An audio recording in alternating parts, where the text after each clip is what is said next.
很多高血压朋友呢，长期被一个问题折磨，明明自己已经非常注意了，可是血压呢就是顽固不降。医生嘱咐的事情几乎全都做到了。降压药呢，每天按时按量吃，一顿都没落下。炒菜做饭严格少盐，甚至连酱油、咸菜、酱料都尽量避开。烟呢早就不抽了，酒也彻底戒掉。油腻、高糖、高油的食物呢，基本不碰。平时能运动也尽量动一动。可是，一量血压呢，数值还是在140、150、160以上徘徊。换了好几种药，效果呢都不明显。自己越测越焦虑，家人呢也跟着担心，却怎么也找不到原因。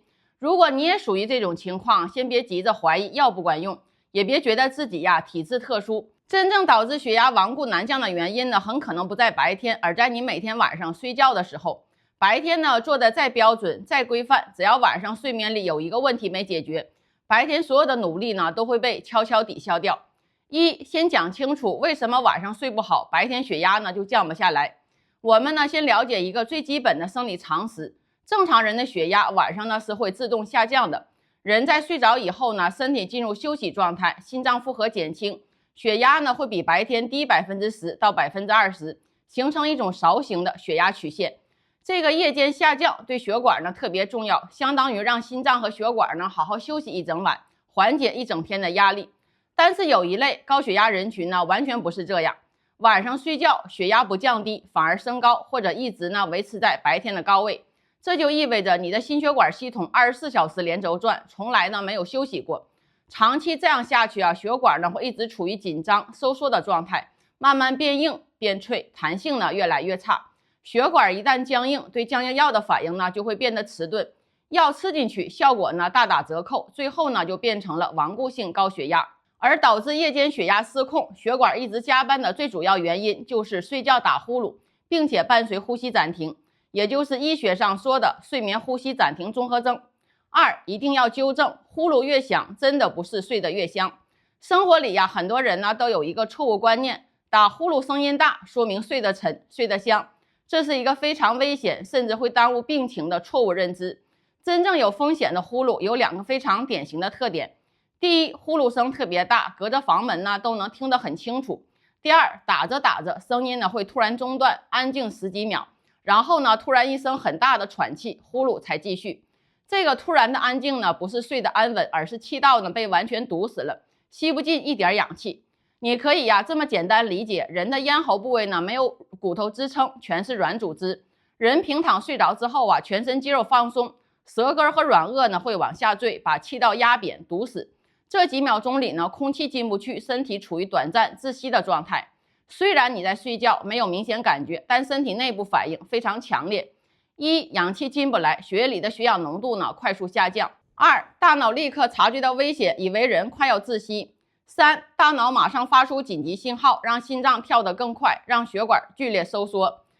血压在睡梦中瞬间飙升。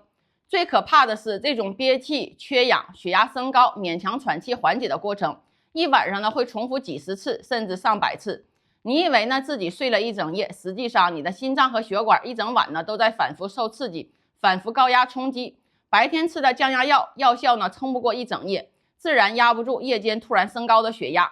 这就是为什么你白天再努力，血压依旧居高不下。长期睡觉憋气对身体到底有哪些具体危害？如果长期不管这种打呼噜加呼吸暂停的问题，不只是血压囊控这么简单，还会一步步损伤全身，尤其是心脑血管。血管越来越硬，降压药越来越不管用。血管一整晚反复收缩放松，长期处于应激状态，弹性呢会慢慢丧失，变得又硬又脆。血管一旦硬化，对药物的敏感度大幅下降，吃再多药呢效果也不明显。血液变得粘稠，更容易形成血栓。夜间反复缺氧会刺激身体呢生成更多红细胞，让血液变稠，流速变慢。血液越粘稠，越容易凝固成块，形成血栓。血管斑块容易脱落，直接诱发脑梗、心梗。血压忽高忽低对血管壁的冲击力特别大，血管壁上本来就不稳定的斑块很容易被冲下来。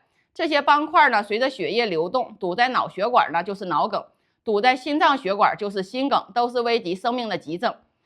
心脏潮期超负荷，容易出现心慌、心衰。心脏一整晚呢都在加速工作，时间久了会出现心肌肥厚、功能下降，引发心慌、胸闷气短，严重时呢还会增加心力衰竭的风险。5. 白天精神差，记忆力、反应力明显下降，因为晚上频繁憋醒，睡眠质量极差，人会长期处于浅睡眠状态，白天呢都会头昏脑胀、犯困乏力，注意力不集中，记忆力减退，脾气呢也容易变得急躁。简单说，长期睡觉、打呼噜加憋气，就是你一点点在摧毁你的心脑血管。4. 对照自查，你有没有睡眠呼吸问题？不用别人提醒，你自己呢就能判断。如果下面这些情况你经常出现，就高度提示睡眠呼吸可能有问题。早上起床嘴巴特别干，喉咙干痛，需要喝很多水才能缓解。起床后头晕头胀，半天缓不过来。晚上睡觉呢容易憋醒或者突然呛醒。明明睡够7到8小时，白天呢还是极度犯困。坐着看电视、聊天、坐车都能不知不觉睡着。记忆力越来越差，刚说过的事儿、刚做过的事儿很快就忘。晚上夜尿变多，频繁起床上厕所，血压控制很差，吃药效果一直不理想。只要符合3条以上，就不要当成小毛病，一定要重视起来。5. 想把顽固血压降下来，第一步必须做这件事儿。想要真正解决问题，不是盲目换药加药，而是先找到根源。你晚上睡觉到底有没有憋气、缺氧呢？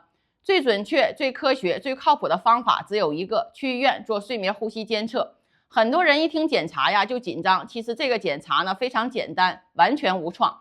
到医院的睡眠中心呢，正常住一晚，身上贴几个轻薄的传感器，不打针、不插管、不痛不痒，舒舒服服睡一觉，机器呢会自动记录一整晚的数据。第二天呢就能拿到结果，一晚上憋气多少次，缺氧到什么程度，严不严重。结果一出来，是不是呼吸睡眠暂停，是轻是重，一目了然。找到原因，治疗就非常简单有效。6. 确诊之后怎么处理？方法明确，效果很明显。一旦确诊为睡眠呼吸暂停综合征，干预方式呢非常清晰，坚持做，血压往往会明显改善。